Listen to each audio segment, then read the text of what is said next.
سوال ہوگا، دل سے سوال ہوگا۔ درود پڑھے وار محمد علیہ صلی اللہ۔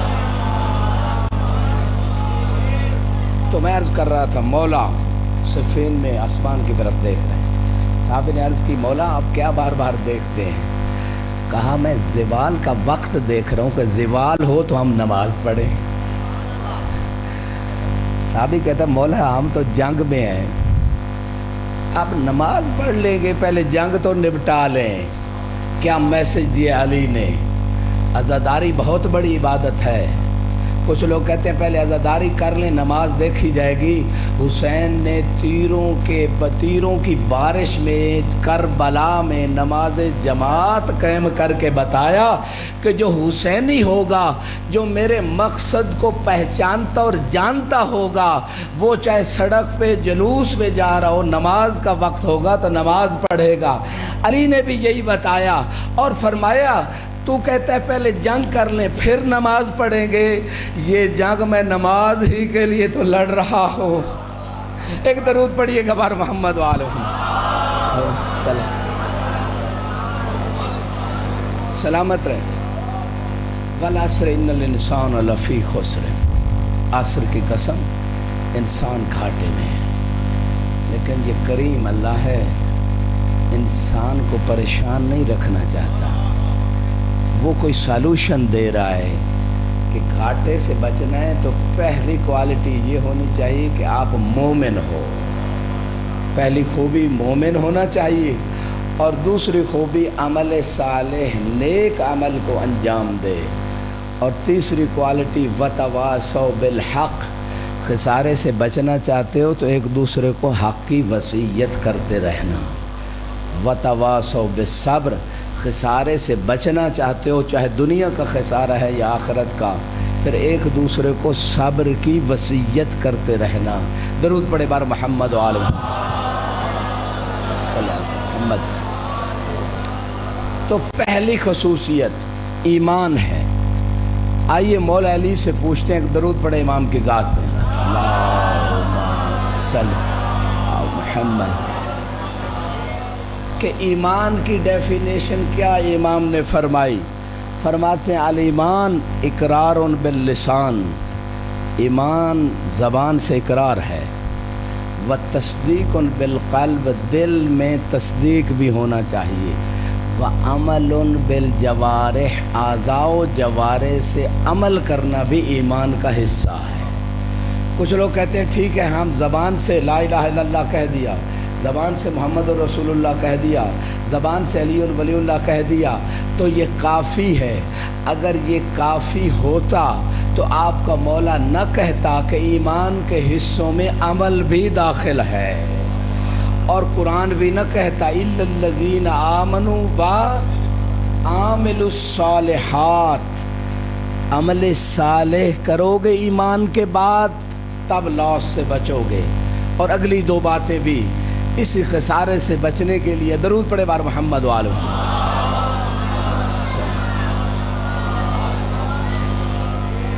امام باقر علیہ السلام فرماتے ہیں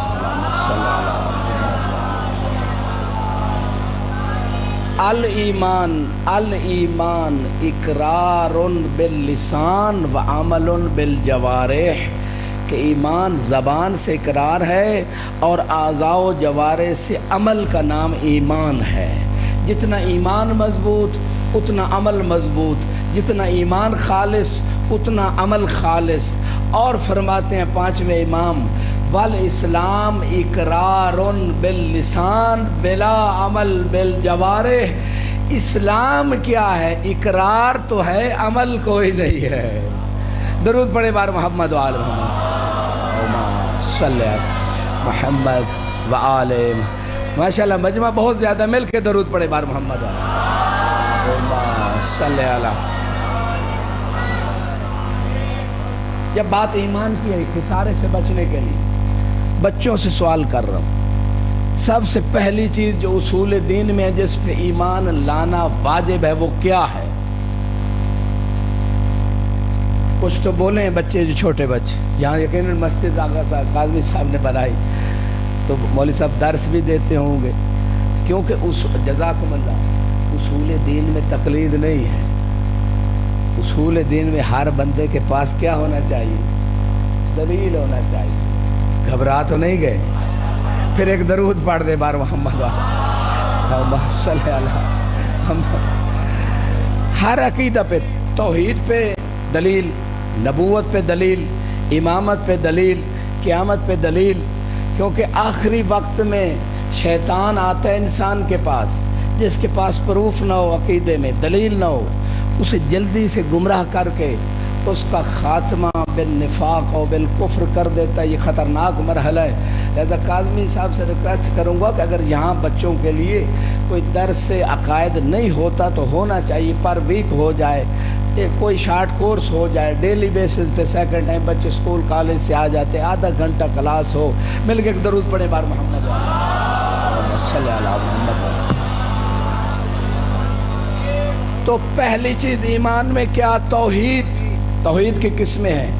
اگر کوئی خسارہ آخرت سے بچنا چاہتا ہے، اس کا عقیدہ توحید صحیح ہو، اس کا عقیدہ رسالت صحیح ہو، اس کا عقیدہ امامت صحیح ہو، اور رسول خدا فرماتے ہیں من قرأ سورۃ التوحید مرۃ واحدہ کأنما قرأ سلسل قرآن، کہ جو سورہ توحید کو ایک مرتبہ تلاوت کر لیتا ہے، پھر اللہ کے کرم کا اتنا دروازہ کھلتا ہے، تیسرے حصے قرآن کی تلاوت کا اسے ثواب عطا کر دے۔ درود پڑھ دے بار محمد والو صلی اللہ محمد وآلہ۔ آپ لوگوں نے واقعہ سنا ہوگا، بات سے بات آتی ہے، رسول خدا نے اپنے صحابہ کی محفل میں اعلان کیا، کون ہے آپ میں سے جو سونے سے پہلے پورے قرآن کی تلاوت کر کے سوتا ہے؟ صحابی جلیل جناب سلمان کھڑے ہو گئے، یا رسول اللہ میں قرآن کی تلاوت کر کے سوتا ہوں۔ کون ہے آپ میں سے جو پورا سال روزے رکھتا ہے؟ پھر جناب سلمان کھڑے ہو گئے۔ کون ہے آپ میں سے جو ساری رات عبادت کرتا ہے؟ پھر سلمان۔ میں مختصر کر رہا ہوں۔ اب ایک لمبے قد والا بندہ کھڑا ہو گیا، کہا یہ اجمی ہو کہ ہم عربوں کے اوپر فخر کرنا چاہتا ہے، ہم نے اسے دن کو کھاتے ہوئے دیکھا ہے، کہاں روزے رکھتا ہے جو جاگ رہے ہیں، ہم نے اسے رات کو سوتے ہوئے۔ کاظمی صاحب خدا ان ہاتھوں کو سلامت رکھے، جو پہنچ گئے میں انہیں سلام کرتا ہوں، جو نہیں پہنچے میں پہنچا کے دم لوں گا، چونکہ علی کو مولا جو مان لیتا ہے پھر علی راستے میں نہیں چھوڑتے، جنت میں پہنچا دیتے۔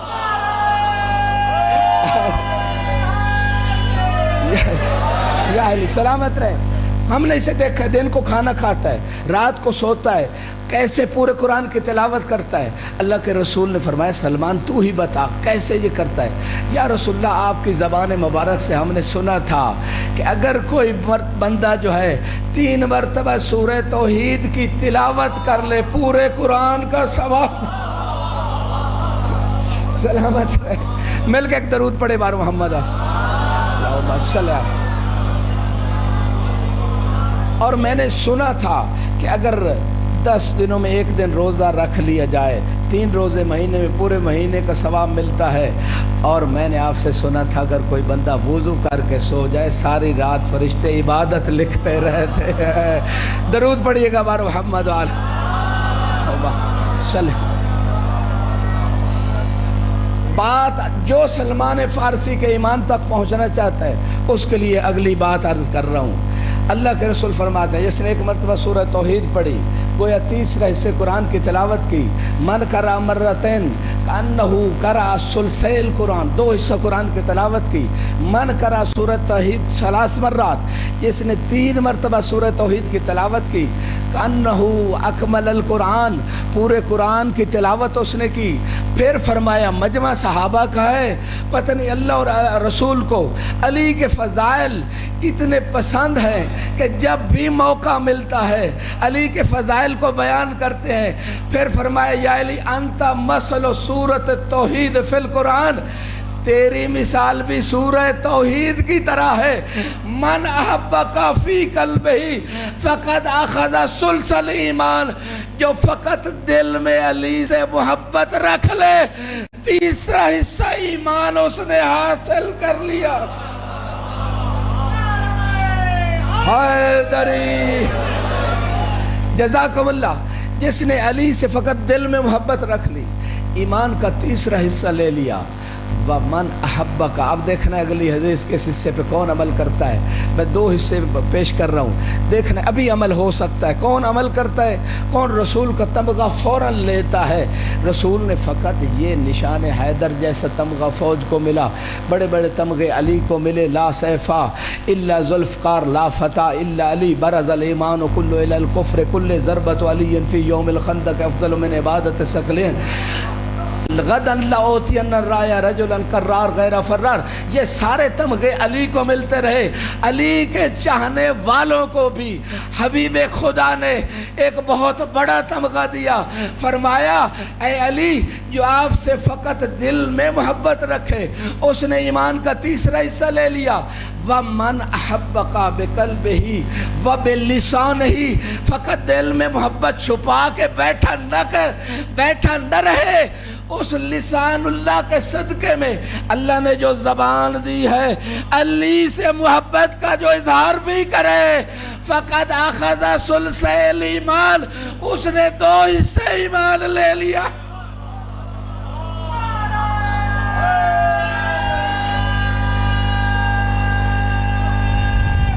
حیدری سلامت رہیں، سلامت رہیں. بس حدیث کا آخری حصہ ان لوگوں کے لیے اکثر نے ہاتھ بھی اٹھایا، زبان بھی ہلائی اس تمغہ رسالت کو لینے کے لیے، لیکن کچھ لوگ شرم محسوس کر رہے تھے. بھائی علی جیسے امام پہ فخر ہونا چاہیے، شرم کی بات نہیں ہے. آخری حصہ ہے حدیث مصطفیٰ. فرمایا من احبک بقلبہ واحبک بلسانہ. دل میں بھی محبت، زبان پہ اظہار محبت علی بھی. رسول چاہ رہے ہیں اظہار محبت علی ہو، رسول چاہ رہے ہیں اظہار محبت علی ہو. اور رسول خدا کے فرمان پہ عمل کرتے ہوئے جابر ابن عبداللہ انصاری جیسے صحابی انصار کے علاقوں میں جاتے تھے اور کہتے تھے یا معاشر الانصار، اے انصاریو، فارزو اولادکم علی حب علی ابن ابی طالب. آج لوگ ڈی این اے ٹیسٹ کرواتے ہیں، اللہ کے رسول نے پہلے ڈی این اے ٹیسٹ بتا دیا. جابر علل اعلان گلیوں میں علی کا ملنگ بن کے جاتے تھے اور اعلان کرتے تھے. ذمہ داری سے جملہ عرض کر رہا ہوں. اور کہتے تھے اے انصار، اپنے بچوں کا ٹیسٹ لو، کیونکہ میں نے رسول خدا سے سنا ہے کہ اپنے بچوں کے اوپر علی کی محبت کو پیش کرو. اگر قبول کر لے تو مان لو تمہارے بچے ہیں، ورنہ ماں سے پوچھو کہاں سے لے کے آئی ہے. سلامت سلامت سلامت سلامت سلامت رہے، خدا نے ہاتھ سلامت. اللہ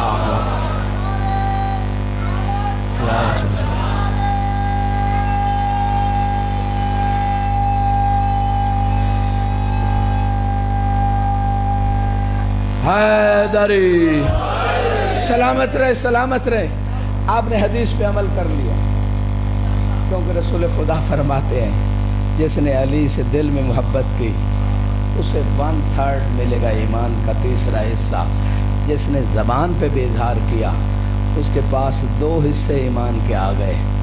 وَمَن نَصَرَكَ بِيَدِهِ، فقط دل میں نہ رکھے، فقط زبان پہ اظہار نہ کرے، بلکہ ہاتھ سے علی کی مدد بھی کر لے تو تیسرا حصہ ایمان مل گیا. گویا رسول یہ کہنا چاہتے تھے کہ ان ہاتھوں کو ضرور یاد رکھنا جو غدیر پہ اٹھے تھے، تاکہ لوگوں کو پتہ چل جائے کہ اللہ کے رسول نے غدیر پہ علی کو مولا بنایا تھا. تو جس کا مصطفیٰ مولا، اگر مصطفیٰ آدم کا مولا تو علی آدم کا مولا، اگر مصطفیٰ موسیٰ کا مولا تو علی موسیٰ کا مولا، اگر مصطفیٰ عیسیٰ کا مولا تو علی عیسیٰ کا مولا، اگر مصطفیٰ جبریل کا مولا تو علی جبریل کا مولا. سلام داری یا سلامت یا